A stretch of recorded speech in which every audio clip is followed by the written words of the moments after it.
میں بہک سکوں یہ مجال کیا، میرا رہنما کوئی اور ہے۔ نحمدہ ونصلی علی رسولہ النبی الکریم الامین، اما بعد فاعوذ باللہ السمیع العلیم من الشیطان الرجیم، بسم اللہ الرحمن الرحیم۔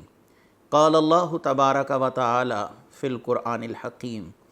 ان اللہ وملائکتہ یصلون علی النبی یا ایہا الذین آمنوا صلوا علیہ وسلموا تسلیما۔ الصلاۃ والسلام علیک یا رسول اللہ وعلی آلک واصحابک یا نبی اللہ۔ اللہ تعالیٰ کی بے حد و حساب حمد و ثنا، سرور کونین جان عالم وجہ تخلیق کائنات حضرت محمد مصطفیٰ صلی اللہ علیہ وسلم اور آپ کے جمیع آل و اصحاب کی بارگاہ ناز میں درود و سلام کے نذرانوں کے بعد، انتہائی عزت اور احترام کے لائق سامعین ذی وقار میرے دینی اور یقینی دوستوں، بزرگوں اور بھائیوں، بحمدہ تعالیٰ تفسیر اعجاز القرآن کا تسلسل جاری ہے اور آج اگلے درس کے ساتھ ایک مرتبہ پھر حاضر خدمت ہیں، اور آج انشاءاللہ العزیز سورہ مریم کے 5ویں رکوع کی تفسیر بیان کی جائے گی۔ اس کے ساتھ ساتھ یہ 16ویں پارے کا 8واں رکوع ہوگا۔ سورہ مریم ہے، 5واں رکوع ہے، آیت کا نمبر شمار ہے 66۔ اللہ تعالیٰ قرآن کریم کتاب لا ریب میں ارشاد فرماتے ہیں، وَيَقُولُ الْإِنسَانُ أَإِذَا مَا مِتُّ لَسَوْفَ أُخْرَجُ حَيًّا، اور آدمی کہتا ہے کہ جب میں مر جاؤں گا تو عن قریب مجھے زندہ کر کے ضرور نکالا جائے گا۔ اس آیت میں انسان سے مراد اصل میں وہ کفار ہیں جو مرنے کے بعد جو زندگی ہے اس کا انکار کرنے والے تھے، یعنی مرنے کے بعد اٹھائے جانے کے منکر تھے۔ تو ان افراد کے نام ابی بن خلف اور ولید بن مغیرہ جو ہیں وہ بیان کیے جاتے ہیں۔ تو اصل میں یہ آیت ان تمام کفار کے حق میں نازل کی گئی جو بشمول ان دو افراد کے بالخصوص کہ جو مرنے کے بعد قیامت کے دن اٹھائے جانے کے منکر تھے۔ تو یہاں پر ان کا قول نقل کیا گیا کہ کیا کافر اس بات کا مذاق اڑا رہے ہیں یا اس عقیدے کو استہزاء کی نظر سے دیکھ رہے ہیں کہ ان کو مرنے کے بعد نہیں اٹھایا جائے گا؟ وہ تو اس بات پر ایسے تعجب کا اظہار کر رہے ہیں جیسے یہ کوئی بات انہونی بات ہو اللہ کے لیے۔ اللہ تبارک و تعالیٰ نے اگلی آیت میں ان کے اس سوال کا جواب دیا ہے۔ اللہ تعالیٰ نے فرمایا اولا یذکر الانسان انا خلقناہ من قبل ولم یک شیئا، اور کیا آدمی کو یاد نہیں کہ ہم نے اس سے پہلے اسے پیدا کیا حالانکہ وہ کوئی شے نہ تھا۔ تو یہاں پر ان کے اس سوال کا جواب ہے جو انہوں نے کیا کہ کیا ہم اٹھائے جائیں گے، یعنی یہ استفہامیہ انداز ہے سوال پوچھنے کا کہ کیا ہم اٹھائے جائیں گے۔ یہ کیسے ممکن ہے کہ جب کوئی انسان مر جائے اور اس کا جسم مٹی میں مٹی ہو جائے اور ہڈیاں تک گل جائیں تو پھر ایک نئے وجود کے ساتھ اس کو اٹھایا جانا، اس کے اعضاء کا صحیح سلامت ہونا، پھر اعضاء کا قیامت کے دن ویسے ہی دنیاوی طور پر جیسے وہ صحت مند تھے ویسے کام کرنا، تو یہ کیسے ممکن؟ اللہ تعالیٰ نے فرمایا کہ آدمی کو یہ یاد نہیں کہ مردوں کو زندہ کرنے پر وہ قادر ہے، کیونکہ اس نے تمہیں بوقت ولادت 2 بے جان نطفوں سے پیدا کیا اور ان 2 پانی کے قطروں میں روح پھونک دی اور پھر ان کے اندر سننے، دیکھنے، سمجھنے کی صلاحیت پیدا کر دی۔ یہ معاملہ زیادہ مشکل ہے کہ 2 بے جان قطروں کو ایک انسانی صورت میں اور ایک انسانی لبادے میں ظاہر کرنا اور اس میں گوشت، پوست، اس کے بال، اس کے ناخن پیدا کرنا، عقل، شعور پیدا کرنا، زبان کو تکلم عطا کرنا، کانوں کو سماعت عطا کرنا، آنکھوں کو بصارت عطا کرنا، اور انسان کے اندر وہ تمام کے تمام اوصاف اور خصلتیں پیدا کر دینا جو کسی انسان کے اندر موجود ہونا ایک عادیہ سا معاملہ ہے۔ تو اللہ تبارک و تعالیٰ نے فرمایا یہ معاملہ زیادہ مشکل ہے، یا تم بن کر مٹی میں چلے گئے، اب تمہاری ہڈیوں پر گوشت چڑھانا اور تمہیں قبروں سے اٹھانا یہ زیادہ مشکل ہے۔ اگر کوئی صاحب فہم و فراست اور عقل سلیم رکھنے والا شخص اس سارے معاملے کو غور و فکر کی نظر سے دیکھے گا تو یہ بات جان جائے گا کہ وہ رب جس نے مجھے بے جان نطفے سے جاندار بنایا، اس کے لیے ان ہڈیوں کو گوشت پوست پہنا کر اٹھانا اور کھڑا کرنا یہ کوئی زیادہ مشکل کام نہیں ہے، بلکہ سورہ قاف میں بھی اللہ تعالیٰ نے فرمایا افعین بالخلق الاول، کیا ہم تمہیں پہلی بار بنا کر تھک گئے ہیں کہ دوسری دفعہ نہیں بنا سکتے؟ تمہیں ضرور بر ضرور اٹھایا جائے گا، اس زندگی کا اثبات بھی ہے، حساب کتاب بھی ہے، اللہ کے روبرو پیش ہونا بھی ہے، قیامت کا دن بھی ہے، محشر کے اندر اعمال کا تولے جانا بھی ہے، جنت اور جہنم کا فیصلہ سنایا جانا بھی ہے۔ آگے فرمایا فَوَرَبِّكَ لَنَحْشُرَنَّهُمْ وَالشَّيَاطِينِ ثُمَّ لَنُحْضِرَنَّهُمْ حَوْلَ جَهَنَّمَ جِثِيًّا، تو تیرے رب کی قسم ہم انہیں اور شیطانوں کو جمع کر لیں گے، پھر انہیں دوزخ کے آس پاس اس حال میں حاضر کریں گے کہ گھٹنوں کے بل گرے ہوئے ہوں گے۔ تو یہاں پر اب دو باتیں بیان کی جا رہی ہیں، قیامت کا دن بھی ہوگا، پھر ان کو گھسیٹ کر جہنم کے دہانے پر لایا بھی جائے گا، پھر ان میں جو سب سے زیادہ اپنے رب کا نافرمان ہوگا اسے سب سے پہلے جہنم میں داخل کیا جائے گا۔ ان کے ساتھ ان کے شیاطین بھی ہوں گے۔ یہاں پر شیاطین سے مراد ان کے وہ افراد جنہوں نے انہیں برائی پر اکسایا اور برائی پر دلالت کی اور برائی کے راستے پر ان کو چلایا، یہ بھی مراد ہے۔ اور دوسری تفسیر جو ہے، جو کہ قرآن کریم کی متعدد آیات سے مؤید بھی ہے، وہ یہ ہے کہ انسان پر اللہ تبارک و تعالیٰ ایک شیطان مقرر کرتے ہیں جب وہ اللہ کے راستے سے انحراف کرتا ہے، ذکر سے انحراف کرتا ہے، نماز کو ترک کرتا ہے اور تلاوت قرآن سے فرار اختیار کرتا ہے، تو ایسے شخص پر اللہ تبارک و تعالیٰ ایک شیطان مقرر کر دیتے ہیں، جس کا ذکر اللہ تبارک و تعالیٰ نے سورہ زخرف آیت نمبر 36، 37 اور 38 میں فرمایا۔ اللہ تعالیٰ فرماتے ہیں وَمَن يَعْشُ عَن ذِكْرِ الرَّحْمَنِ نُقَيِّضْ لَهُ شَيْطَانًا فَهُوَ لَهُ قَرِينٌ، اور جو رحمان کے ذکر سے منہ پھیرے تو ہم اس پر ایک شیطان مقرر کر دیتے ہیں جو اس کا ساتھی رہتا ہے، اور وہ ساتھی ان کا کیا کرتا ہے، ان کا وہ جو شیطان ان کے ساتھ چپک گیا، ان کے ساتھ جڑ گیا، وَإِنَّهُمْ لَيَصُدُّونَهُمْ عَنِ السَّبِيلِ وَيَحْسَبُونَ أَنَّهُمْ مُهْتَدُونَ، وہ شیاطین ان کو سیدھے راستے سے روکتے ہیں جبکہ وہ یہ سمجھ رہے ہوتے ہیں لوگ کہ ہم ہدایت کے راستے پر چل رہے ہیں۔ تو اللہ تبارک و تعالیٰ ان لوگوں پر ایک شیطان جس کو قرین کہا جاتا ہے اس کو مسلط فرما دیتا ہے، جو انسان کو ایسے راستے پر چلاتا ہے جو کہ اللہ کی نافرمانی کی طرف جانے والا ہو۔ تو اللہ تعالیٰ نے یہاں پر اس شیطان کا تذکرہ فرمایا ہے، اور اسی شیطان کا تذکرہ اللہ تبارک و تعالیٰ نے سورہ حامیم السجدہ آیت نمبر 25 میں بھی فرمایا ہے کہ ہم نے کافروں کے لیے کچھ ساتھی مقرر کر رکھے ہیں، تو انہوں نے ان کے لیے ان کے آگے ان کے پیچھے ہر جہد کو خوبصورت بنا دیا ہے، یعنی وہ جو کر رہے ہیں وہ اس پر مطمئن ہیں۔ اگر آج آپ کسی ہندو سے اس کی عبادت کے بابت سوال کریں گے، اس کے متعلق سوال کریں گے، تو وہ اس پر اظہار اطمینان ظاہر کرے گا کہ ہماری مرادیں انہی سے پوری ہوتی ہیں، اور وہ قرار واقعی طور پر ان کے نظریے کے مطابق، ان کے خیال کے مطابق خدا ہیں اور ان کی حاجتیں پوری کر رہے ہیں، اور ایسی جاہلانہ رسومات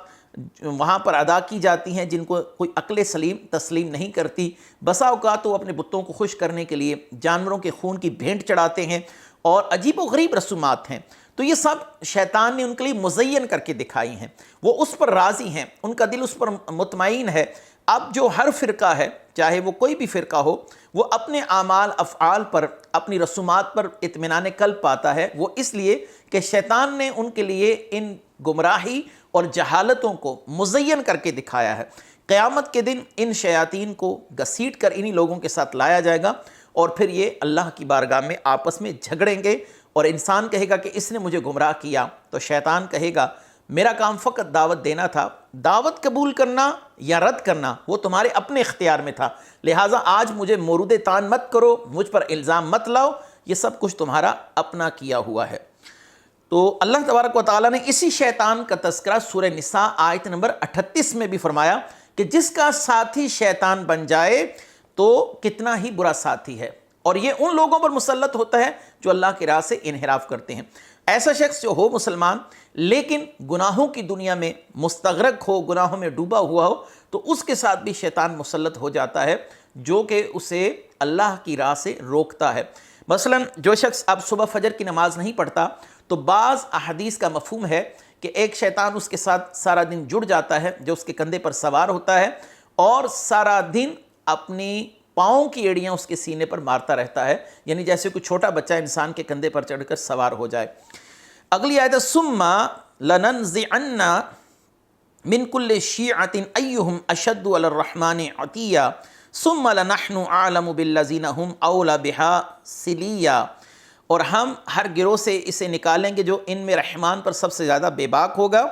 پھر ہم انہیں خوب جانتے ہیں جو آگ میں جلنے کے زیادہ لائق ہیں۔ ارشاد فرمایا کہ جہنم کے آس پاس تمام کفار کو اکٹھا کیا جائے گا، اور کفار کے ہر گروہ سے اسے سب سے پہلے نکالا جائے گا جہنم میں جھونکنے کے لیے، جو رحمان کی نافرمانی پر سب سے زیادہ جری ہوگا، جس نے رسولوں کو سب سے زیادہ ستایا ہوگا، اللہ کے کلام کا سب سے زیادہ انکار کیا ہوگا، اللہ تعالیٰ کے دین کے راستے میں سب سے بڑی رکاوٹ بنا ہوگا، جو سرکشی میں سب سے زیادہ سخت ہوگا، اس کو جہنم میں سب سے پہلے داخل کیا جائے گا، اور باقی کافروں کی نسبت اس کا عذاب بھی سخت ہوگا۔ دیکھیں کفار کی مختلف اقسام ہیں، ایک وہ جنہوں نے صرف خود کفر کیا لیکن دوسرے کے لیے کسی ایسے معاملے کا سبب نہ بنے جو کہ اس کی گمراہی کا سبب بنے۔ کچھ کفار ایسے ہیں جو خود بھی گمراہ ہیں، دوسروں کو بھی گمراہ کرتے ہیں، بلکہ ان لوگوں کو اسلام قبول کرنے سے اس لیے روکتے ہیں کہ قیامت کا دن اگر متعین ہو بھی گیا، مقرر ہو بھی گیا، تو ہم تمہارے بوجھ اٹھا لیں گے، ہم اللہ تعالیٰ کو خود جواب دیں گے، جیسا کہ اللہ نے سورہ عنکبوت آیت نمبر 13 میں ارشاد فرمایا وَلَيَحْمِلُنَّ أَثْقَالَهُمْ وَأَثْقَالًا مَعَ أَثْقَالِهِمْ، وہ اپنے گناہوں کا بوجھ بھی اٹھائیں گے، دوسرے گناہوں کا بوجھ بھی اٹھائیں گے جن کو انہوں نے گمراہ کیا ہوگا۔ آگے ہے وَإِن مِّنكُمْ إِلَّا وَارِدُهَا كَانَ عَلَىٰ رَبِّكَ حَتْمًا مَقْضِيًّا، تم میں سے ہر ایک دوزخ سے گزرنے والا ہے، دوزخ پر سے گزرے گا، یہ تمہارے رب کے ذمے پر حتمی فیصلے کی ہوئی بات ہے۔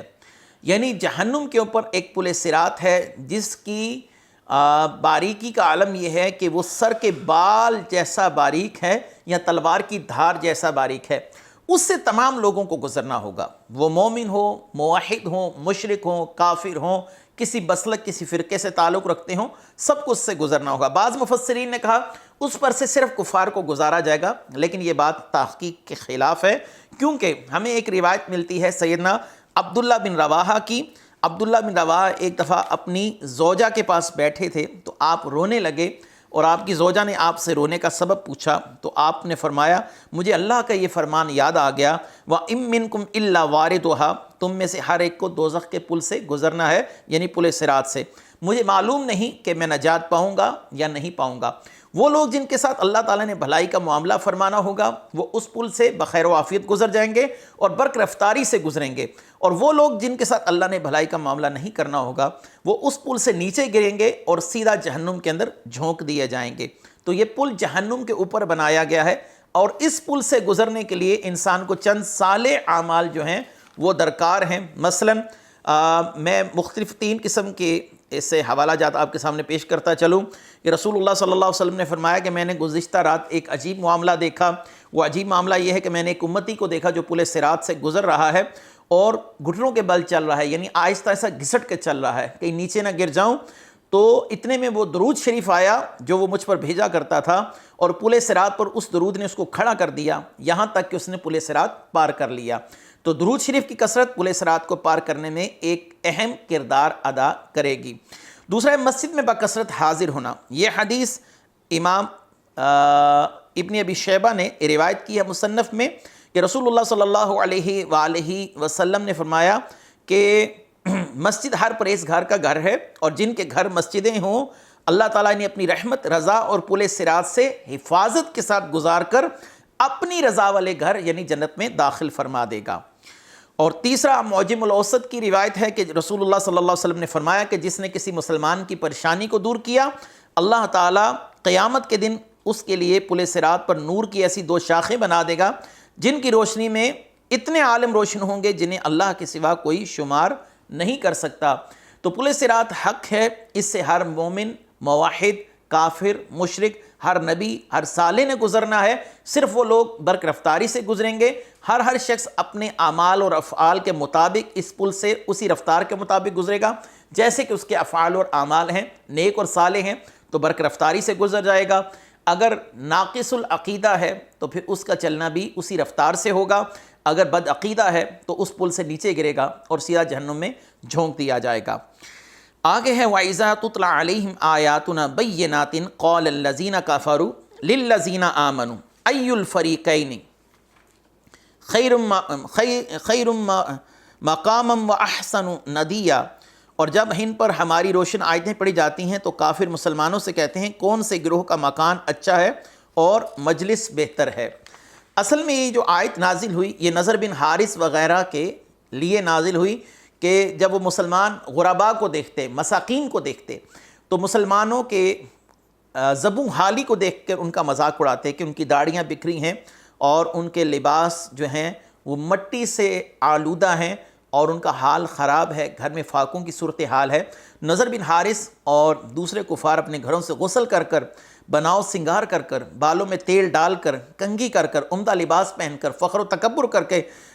نکلتے اور مسلمانوں کو کہتے اپنی معاشی حالت کو دیکھو، جیسے دنیا میں تمہارے ساتھ یہ معاملہ چل رہا ہے، ہم امید کرتے ہیں کہ آخرت میں بھی تمہارے ساتھ یہی معاملہ ہوگا۔ ہم اگر آخرت وقوع پذیر ہو گئی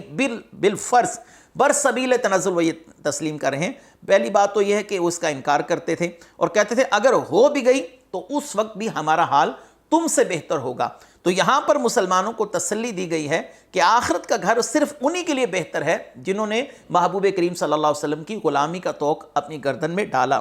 تو لہٰذا دنیا میں کسی کا مال و اسباب دیکھ کر، دنیا میں کسی کا اچھا حال دیکھ کر یہ نہیں سوچنا چاہیے کہ اس نے کامیابی کا صحرا اپنے سر سجا لیا۔ یہ فیصلہ تو اللہ قیامت کے دن فرمائے گا کہ کوئی انسان کس حد تک کامیاب ہے اور اس کا مال و متاع اس کو قیامت کے دن کس حد تک بچا سکے گا۔ اگلی آیت وَكَمْ أَحْلَقْنَا قَبْلَهُمْ مِنْ قَرْنٍ هُمْ أَحْسَنُ أَثَاثًا وَرِئِيًّا۔ اور ہم نے ان سے پہلے کتنی قومیں ہلاک کر دیں جو ساز و سامان میں اور دکھائی دینے میں ان سے زیادہ تھیں۔ اس میں اللہ تبارک و تعالیٰ نے کفار کا رد کیا کہ دنیاوی مال اگر بچانے والا ہوتا، عزت و شہرت ہونا کسی کے حق میں اس کے لیے نجات کی دلیل ہوتی، تو پہلی قومیں جو مال و متاع میں، طاقت میں، شہرت میں اور دنیاوی اسباب رکھنے کے لحاظ سے ان سے زیادہ مضبوط تھیں، بلکہ انہوں نے پہاڑوں کو کاٹ کر اپنے گھروں کو بنا لیا۔ فرعون ہے، حامان ہے، قارون ہے، ان کی دولت ہے، یہ سب کچھ خوبصورت مکانات، سب کچھ یہیں کا دھرے کا دھرا رہ گیا اور یہ لوگ تباہ و برباد ہو گئے۔ تو یہاں سے انسان کو اپنی اصلاح کرنی چاہیے کہ دنیاوی مال ہونا یہ کوئی کامیابی کی دلیل نہیں ہے۔ اس کی کچھ جھلک ہم اپنے زمانے میں دیکھتے ہیں کہ بہت سے لوگ دنیاوی مال میں اس حد تک مستغرق ہیں کہ اللہ کی نافرمانیاں کرتے وقت ان کے ذہن میں ایک لمحے کا بھی یہ گمان نہیں گزرتا کہ قیامت کے دن یہ مال ہمارے لیے وبال جان ہوگا، ہمارے کسی کام نہ آ سکے گا، ہماری اولاد کسی کام نہ آ سکے گی، اگر کام آئیں گے تو عمل صالح آئیں گے۔ اگلی آیت ہے کل من قان فی الضلالۃ فلیمدد لہ الرحمن مدا حتی اذا رأوا ما یوعدون اما العذاب و اما الساعہ فسیعلمون من هو شر مقانا واضعف جندا۔ تم فرماؤ جو گمراہی میں ہو تو اسے رحمان خوب ڈھیل دے، یہاں تک کہ جب وہ اس چیز کو دیکھیں جس کا ان سے وعدہ کیا جاتا ہے، یا تو عذاب اور یا قیامت، تو وہ جان لیں گے کس کا درجہ برا اور کس کی فوج کمزور ہے۔ اس آیت میں کافروں کے نظریے کا ایک اور جواب دیا جا رہا ہے۔ چنانچہ ارشاد فرمایا اے محبوب صلی اللہ علیہ وسلم، آپ ان کفار کو جو اپنے مال و متاع پر فخر کر رہے ہیں، ناز کر رہے ہیں، تکبر کر رہے ہیں، آپ ان سے کہہ دیجئے یہ اللہ کی طرف سے تمہیں ڈھیل ہے، یہ جو مال ہے یہ تمہارے لیے وبال جان بن جائے گا، یہاں تک کہ تم پر ہمارا حکم وارد ہو جائے اور ملک الموت تمہارے سراہنے آ جائے، اور قیامت کا دن جس دن تم دیکھو کہ تمہارا مال و متاع سب کچھ، تمہارے اسباب غائب ہو جائیں گے، نہ تمہاری اولاد کام آئے گی، نہ تمہارا مال و متاع، نہ تمہارا بینک بیلنس، نہ تمہارے مکانات، نہ تمہاری اراضی، نہ تمہاری شہرت، نہ تمہاری زمانے میں عزت، سب کچھ اللہ تعالیٰ ختم فرما دے گا۔ اس دن صرف اور صرف عمل صالح کا سوال ہوگا اور یہی تمہارے لیے ذریعہ نجات ہوگا۔ وَيَزِيدُ اللَّهُ الَّذِينَ اهْتَدَوْا هُدًى وَالْبَاقِيَاتُ الصَّالِحَاتُ خَيْرٌ عِندَ رَبِّكَ ثَوَابًا وَخَيْرٌ مَرَدًّا۔ اور ہدایت پانے والوں کی ہدایت کو اللہ اور زیادہ بڑھا دیتا ہے، اور باقی رہنے والی نیک باتیں تیرے رب کے ہاں ثواب کے اعتبار سے بہتر اور انجام کے اعتبار سے زیادہ اچھی ہیں۔ گمراہ لوگوں کا حال بیان کرنے کے بعد اب یہاں پر اللہ تعالیٰ نے ہدایت پانے والوں کا حال بیان فرمایا ہے کہ وہ لوگ جنہوں نے ہدایت پائی، ایمان سے مشرف ہوئے، اللہ نے انہیں ایمان پر استقامت دی، مزید بصیرت اور توفیق دے کر ان کی ہدایت کو بڑھا دیا، تو ان کے ایمان، عمل اور یقین میں مزید اللہ تعالیٰ اضافہ فرمائے گا۔ اور اے نبی صلی اللہ علیہ وسلم ان سے فرما دیجئے کہ اگر کوئی چیز قیامت والے دن کام آئے گی، برزخ میں کام آئے گی، محشر میں کام آئے گی، تو وہ صرف نیکیاں ہیں جو انسان اپنے ساتھ لے جائے گا۔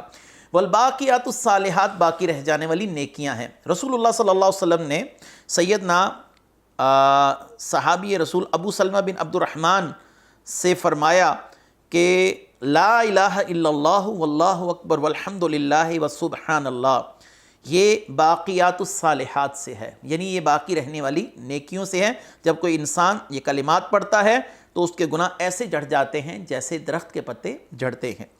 اگلی آیت افرأیت الذی کفر بآیاتنا وقال لأوتین مالا وولدا اطلع الغیب ام اتخذ عند الرحمن عہدا کلا سنکتب ما یقول ونمد له من العذاب مدا ونارثه ما یقول وَيَأْتِينَا فَرْدًا۔ تو کیا تم نے اس شخص کو دیکھا جس نے ہماری آیتوں کے ساتھ کفر کیا اور کہتا ہے مجھے ضرور مال اور اولاد دیے جائیں گے؟ کیا اسے غیب کی اطلاع مل گئی ہے یا اس نے رحمان کے پاس کوئی عہد رکھا ہے؟ ہرگز نہیں،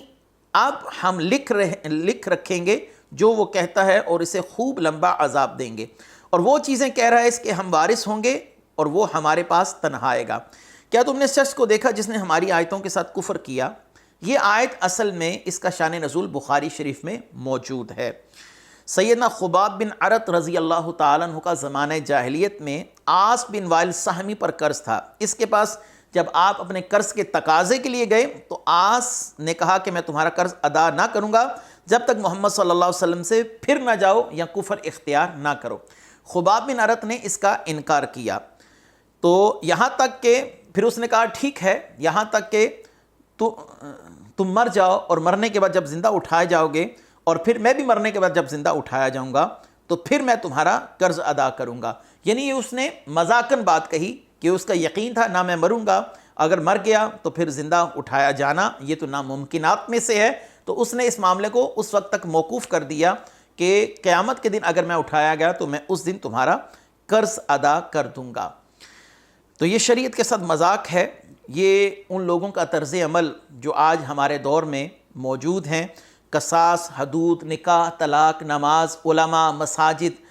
مدارس ان کا مذاق اڑاتے ہیں، تو یہ بات ان کو کفار سے ورثے میں ملی ہے۔ جیسا کہ وہ قیامت کے دن کا مذاق اڑا رہا ہے کہ اس کا کہنا یہ تھا نہ قیامت آئے گی نہ ہی میں قرض دوں گا، یعنی میں قرض نہیں دینے والا۔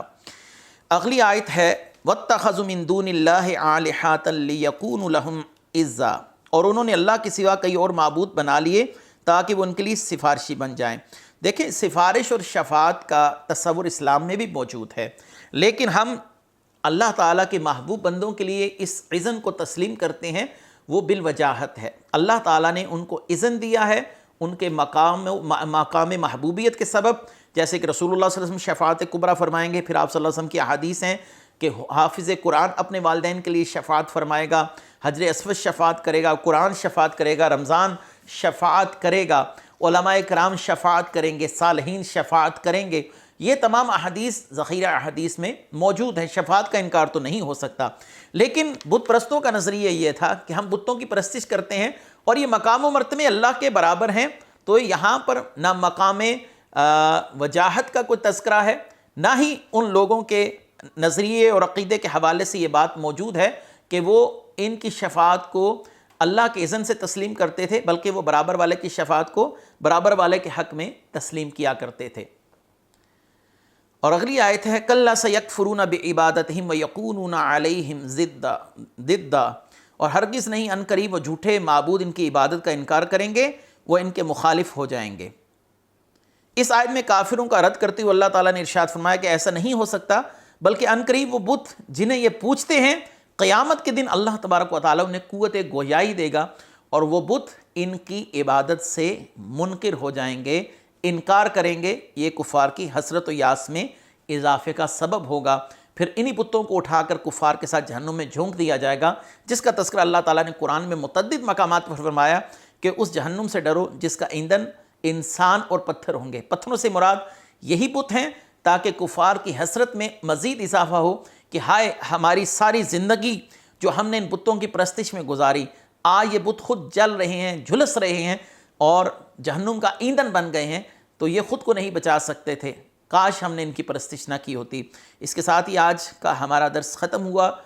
اللہ تبارک و تعالیٰ قرآن کریم کا فہم نصیب فرمائے۔ وآخر دعوانا ان الحمد للہ رب العالمین۔ میں بہک سکوں یہ مجال کیا، میرا رہنما